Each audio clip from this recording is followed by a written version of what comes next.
Hello guys, the depth queen स्वागत करती है अपने डार्क डेप्थ वर्ल्ड में। और आज मैं आप लोगों के लिए हाजिर हुई हूँ 90s के एरा की मोस्ट लव्ड फिल्म जिसका नाम था चाची 420, जिसे बनाया था कमल हसन साहब ने।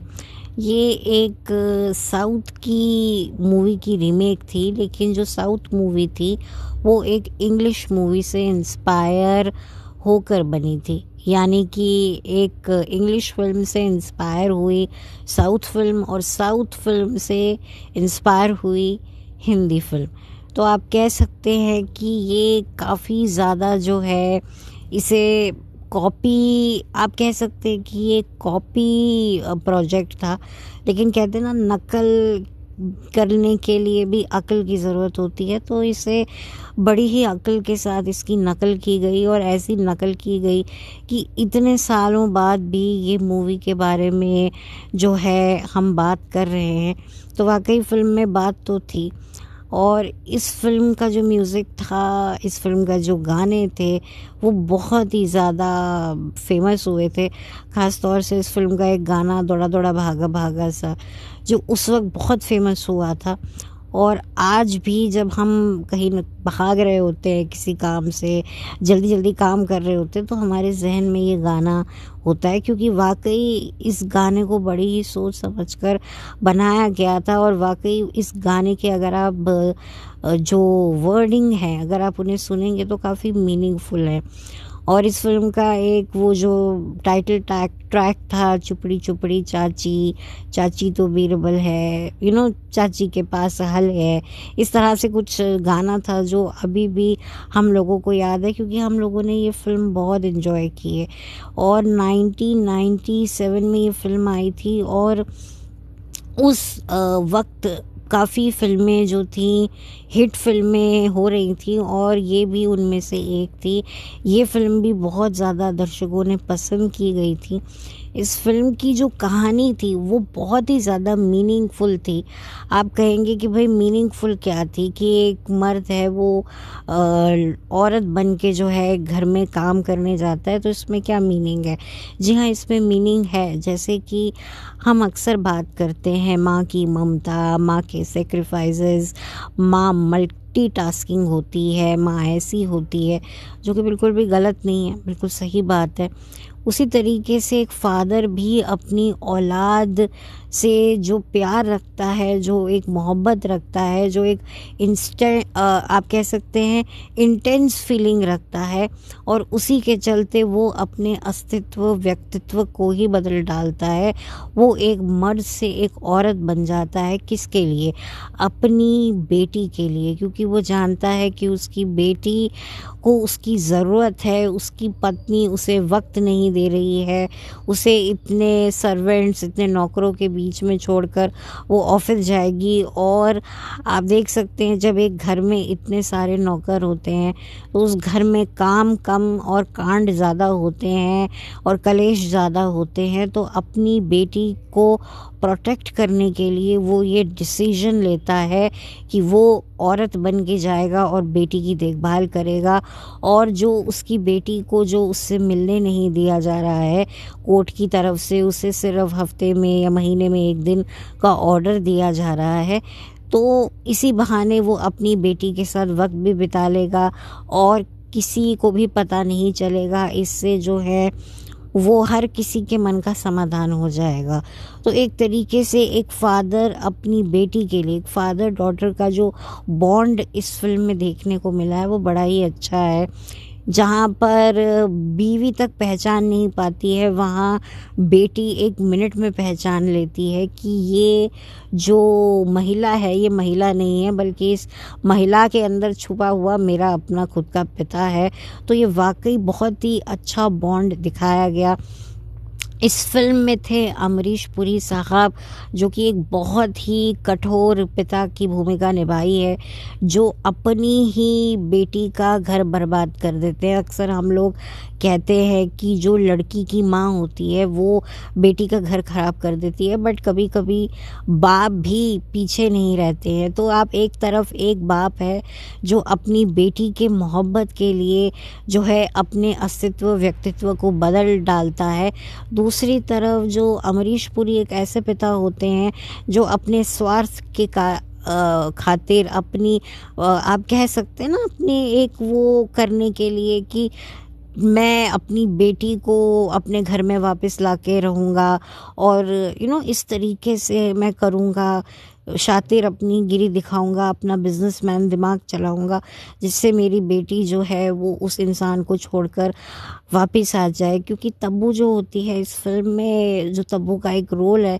वो बड़ा ही बेवकूफ़ाना रोल है। वो एक ज़िद्दी बाप की बेटी होती है, अमीर बाप की बेटी होती है, जिसको कमल हसन से प्यार हो जाता है, जो एक असिस्टेंट कोरियोग्राफर होता है, और वो सब कुछ छोड़ के उसके साथ चली जाती है। शादी के बाद फिर बच्चा हो जाता है, लेकिन फिर बाद में उसे लगता है कि भाई जिस तरह का जो एटमॉस्फेयर है, जिस तरह की चीज़ें हैं, उसे वो रास नहीं आ रही होती हैं और वो उससे तलाक मांगती है और फिर उनका तलाक हो जाता है और वो अपना बच्चा लेकर जो है अपने फादर के घर चली जाती है। तो एक तरीके से जो अमरीश पुरी साहब होते हैं उन्होंने ही जो है कमल हसन और तब्बू की गृहस्थी में आग लगाई होती है। एक मर्द अपना घर बचा रहा है और दूसरी तरफ दूसरा मर्द अमरीश पुरी अपनी ही बेटी का घर उजाड़ रहा है। तो एक तरीके से ये काफ़ी इंटरेस्टिंग प्लॉट था इस फिल्म का। हालांकि इतनी गहराई से हमने उस वक्त इस फिल्म को नहीं देखा जितना मैं आज इस फिल्म के बारे में बात कर रही हूँ, क्योंकि आज मैं शायद इतनी मैच्योर हो चुकी हूँ कि मैं उस चीज़ को समझ सकूँ। उस वक्त तो हम सिर्फ कमल हसन के गेटअप को देखकर आकर्षित होते थे कि अरे चाची बनी है, कैसे करतब कर रही है, लेकिन इस फिल्म का जो मीनिंग था वो दिखाया गया कि एक फादर भी अपनी औलाद की खातिर कितने सेक्रीफाइस करता है, कैसे मल्टीटास्किंग बनता है। तो अगर ये जो गाना है दौड़ा दौड़ा भागा भागा सा, ये गाना भी कमल हसन पे फिल्माया गया है कि वो किस तरीके से भाग भाग कर अपनी रिस्पॉन्सिबिलिटी को फुलफ़िल कर रहे हैं। फिर वो अपनी बेटी के पास जाते हैं, वहाँ पर वो उसकी केयर टेकर बन के, फीमेल बन के किस तरीके से उसे संभालते हैं। तो ये सारी चीज़ें कवर की गई हैं और बड़ी बखूबी और बड़ी खूबसूरती के साथ में कमल हसन साहब ने इसे दिखाया है, क्योंकि इस फिल्म को बनाया ही उन्होंने है। तो बहुत ही अच्छे तरीके से उन्होंने चीज़ों को दिखाया है। उनका मेकअप जिस तरह से किया था वो बड़ा ही बखूबी किया गया था। जो एक्शन उन्होंने एक बुज़ुर्ग महिला बन के जो किया था वो भी काफ़ी काबिल तारीफ़ था। इस फिल्म में जो है आयशा जुल्का भी हैं, लेकिन उनका कोई ख़ासा रोल नहीं है। ओम पुरी साहब अपने किरदार में उन्होंने बहुत ही अच्छा काम किया है। बहुत ही उनको जो भी, देखिए वो एक मंझे हुए कलाकार हैं और इसमें उनका रोल है वो काफ़ी कॉमेडी टाइप का भी रोल है। परेश रावल जो हैं वो पूरे तरीके से फिल्म में जो हैं वो उसके पीछे होते हैं कमल हसन के। भाई वो तो उनको एक औरत ही समझते हैं, चाची ही समझते हैं, तो वो उनके पीछे हैं। उधर अमरीश पुरी को भी धीरे धीरे जो है कमल हसन की जो फीमेल वर्जन यानी चाची से प्यार होने लगता है। तो एक तरीके से ही काफ़ी फ़न एलिमेंट भी है इस फिल्म में। जो चाइल्ड आर्टिस्ट हैं फातिमा वही हैं जिनको आपने दंगल फिल्म में देखा था आमिर खान साहब के साथ में। फिर उसके बाद ठग ऑफ हिंदुस्तान में भी ये आई थी आमिर खान की लव इंटरेस्ट बन के। लेकिन वही वाली बात है कि अभी भी जो फातिमा जो हैं वो स्ट्रगल कर रही हैं, लेकिन 90s के एरा में वो एक अच्छी पॉपुलर चाइल्ड आर्टिस्ट थी और मैंने उन्हें सीरियल्स में भी देखा है और ये फिल्म में भी वो एक चाइल्ड आर्टिस्ट थी और एक तरीके से काफ़ी अच्छा रोल था उनका, जिस तरीके से वो अपने फादर के लिए जो तड़पती हैं इस फिल्म में। क्योंकि इस फिल्म में वो तब्बू से ज़्यादा अपने फादर के क्लोज उन्हें दिखाया गया है। तो एक अच्छी चाइल्ड आर्टिस्ट रह चुकी हैं फातिमा। और फिर दंगल में तो सबने उनकी एक्टिंग देखी ही है। तो जो ये फ़िल्म है, इस फ़िल्म के बाकी भी गाने काफ़ी अच्छे थे। गुलज़ार साहब ने सारे ही गानों को बड़ी बखूबी तरीके से लिखा है और विशाल भारद्वाज साहब ने एक बहुत ही मेलोडियस संगीत दिया है, जो बाकी गाने भी अगर आप देखेंगे फ़िल्म के तो अच्छे हैं, ठीक हैं। तो ओवरऑल इस फ़िल्म को बहुत अच्छा रिस्पॉन्स मिला था और काफ़ी सक्सेसफुल ये फ़िल्म थी और इस फ़िल्म को सभी ने पसंद किया था और ये फ़िल्म बच्चों में बहुत ज़्यादा पॉपुलर हुई थी और आज भी अगर आप इस फ़िल्म को देखेंगे तो बिल्कुल भी बोर नहीं होंगे। यस, ये थोड़ी सी फैमिली फ्रेंडली मूवी नहीं है, अगर एक गाने को हटा दिया जाए या एक दो सीन्स को हटा दिया जाए, पर ये फ़िल्म वैसे पूरी बहुत ही अच्छी फ़िल्म है और बच्चों में ये फ़िल्म काफ़ी पॉपुलर तो थी ही।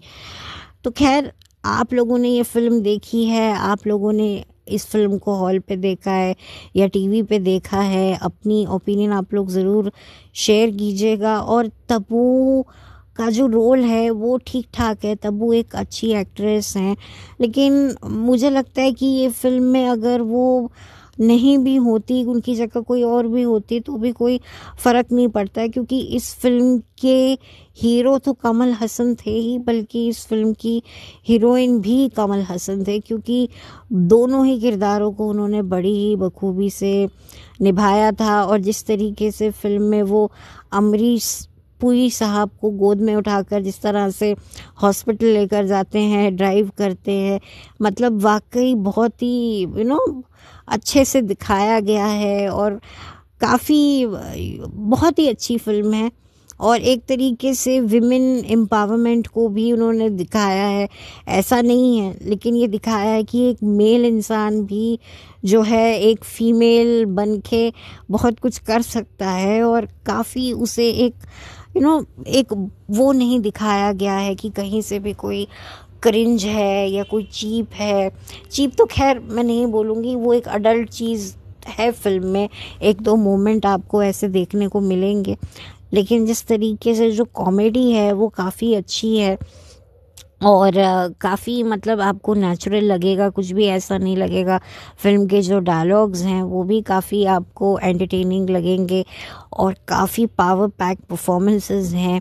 कॉमेडी में ओमपुरी साहब ने बहुत ही अच्छा अपना वो एक किरदार निभाया था उसमें, और पूरे तरीके से वो जिस तरीके से कमल हसन का पीछा करते हैं, मतलब चाची का पीछा करते हैं कि ये कौन है ये औरत, तो वो भी काफ़ी हिलेरियस है। तो बहुत ही अच्छे इसके हिलेरियस मोमेंट है, जो एक फाइटिंग सीन है वो भी बड़ा अच्छा था। तो ओवरऑल इस फिल्म को जो है मैं कहूँगी कि मोस्ट लव्ड फिल्म थी उस दौर की और बहुत ही ज़्यादा इस फिल्म की चर्चा हुई थी। और उस ज़माने में तो टेलीविज़न पर ही हम फिल्म के प्रोमो देखते थे, अब तो सोशल मीडिया है, बट हम लोग देखते थे संडे के संडे जो है नई फिल्म का प्रोमो आता था, फिर उसके बाद फिर तो प्रोमो चलता ही रहता था जब तक फिल्म रिलीज़ ना हो जाए। तो एक हमारा एक यही एक सोर्स ऑफ एंटरटेनमेंट होता था और बहुत ही ज़्यादा हम इसी के सहारे खुश रहते थे और हमारी कोई और डिमांड नहीं होती थी, हमें जितना भी मिलता था हम उसको ही इतना ज़्यादा देखकर खुश हो जाते थे। तो बहुत ही अच्छी यादें जुड़ी हुई हैं इस फिल्म के साथ। मैंने ये फ़िल्म टीवी पर देखी थी और काफ़ी बार मैंने इस फ़िल्म को देखा है। वो बात अलग है कि अब काफ़ी सालों से मैंने इस फ़िल्म को नहीं देखा है, लेकिन उस वक्त जब ये फ़िल्म रिलीज़ हुई थी तो फिर उसके बाद जब ये टीवी पे आई तो काफ़ी बार टीवी पे आई, तो इसको मैंने देखा और पसंद किया और सबने पसंद किया। और इस फिल्म को मुझे नहीं लगता किसी ने भी ये कहा हो कि ये क्या फ़िल्म है, सबने कहा कि हाँ एक एंटरटेनिंग फ़िल्म तो है। तो खैर बस अब ज़्यादा मैं बात नहीं करूँगी, आप लोग भी अपने ओपिनियन मेरे साथ ज़रूर शेयर कीजिएगा। और जैसे कि मैंने कहा कि इस फिल्म में ये दिखाया गया है कि एक फ़ादर भी अपनी औलाद के प्यार की खातिर उसके लिए बहुत कुछ कर गुज़रता है जैसे कि एक माँ करती है। तो इसे बहुत ही अच्छे तरीके से कमल हसन ने उसे दिखाया है। तो आपके क्या ओपिनियन है, क्या आपको भी लगा था उस वक्त, या अब आपने ये फ़िल्म देखी है तो अब आपने ये महसूस किया, तो आप अपने ओपिनियन ज़रूर शेयर कीजिएगा। तो खैर खैर, और तो अब इस फिल्म के बारे में और ज़्यादा बात करने लायक तो कुछ है नहीं। मैं ऑलमोस्ट सभी चीज़ों के बारे में बात कर चुकी हूँ। और हाँ, इस फिल्म में थे जॉनी वॉकर साहब भी। जॉनी वॉकर साहब गुज़रे ज़माने के एक बड़े ही मशहूर कॉमेडियन थे, और ये फिल्म में भी वो आपको दिखेंगे। बट अनफॉर्चुनेटली ये फिल्म उनकी लास्ट फिल्म थी, क्योंकि उसके बाद वो कभी दिखे नहीं, और फिर तो उनकी डेथ भी हो गई। तो एक तरीके से ये उनका लास्ट स्क्रीन अपीयरेंस था। और ये काफ़ी एक अच्छा इम्पोर्टेंट उनको रोल दिया गया, क्योंकि वो इस फिल्म में एक मेकअप आर्टिस्ट का रोल कर रहे होते हैं, और वही जो है कमल हसन को फीमेल बनाते हैं, ताकि जिससे वो अपनी पत्नी के घर में जाकर अपनी बेटी की देखभाल कर सकें और उसके साथ वक्त बिता सकें, और उसके आसपास जो भी गतिविधियां हो रही हैं उस पर नज़र रख सकें, और अपनी जो बीवी है, जो एक ज़िद्दी बिगड़ैल बीवी है, उसकी थोड़ी अक्ल ठिकाने लगा सके। तो ये था पूरा सिनेरियो, और तो कुछ और है नहीं जिस पर मैं बात करना भूल रही हूँ। तो बस चलती हूँ, लौट कर मिलती हूँ। Have a blessed day, bye, take care, God bless, thank you so much.